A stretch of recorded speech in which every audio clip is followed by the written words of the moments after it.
Hello and welcome to Nigeria Infusions. Today I'll show you how I make this delicious looking chicken wings in coconut milk. To get started, you want to clean the wings as much as possible. These wings were very delicate and very hairy. But you know what? Your girl got to do what she got to do. So I just went and I scraped as much as I could scrape up and then pour it in a sink.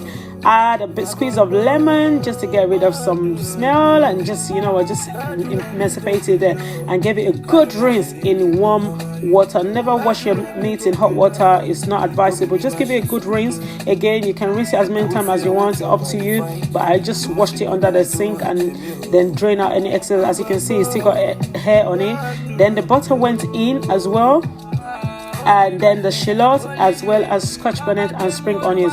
You can replace the shallot with onions if you have onions, so that's fine. Then minced garlic, ginger as well as thyme goes in. Then the chicken goes in.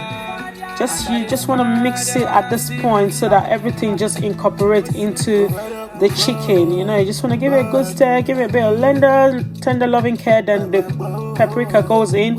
Once the paprika goes in, just give it a good swirl again. Listen, this chicken was so yummy. Then what goes in next was chicken stock seasoning. Then a little bit of sea salt just to balance things out. Then English mustard. You can choose to use mustard or you can choose not to use it. It's optional anyway. What you want is caramelization from the chicken, because the chicken is going to bring out its own oil, so that's why we use so little butter to begin with.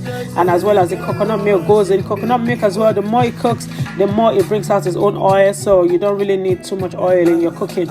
Give it a good mix so everything can just come together. And what you're just looking for is reduction in the sauce. Everything thickens up and it reduces in volume and thickens up. The next thing you want to do is add chopped parsley just to give it vibrancy and color. Look at that looks so nice. Give it a good mix, and it's gonna take so short time to cook. The next thing, just serve. I serve this on grate. There's a video for grate, so if you want that, it will be posted shortly.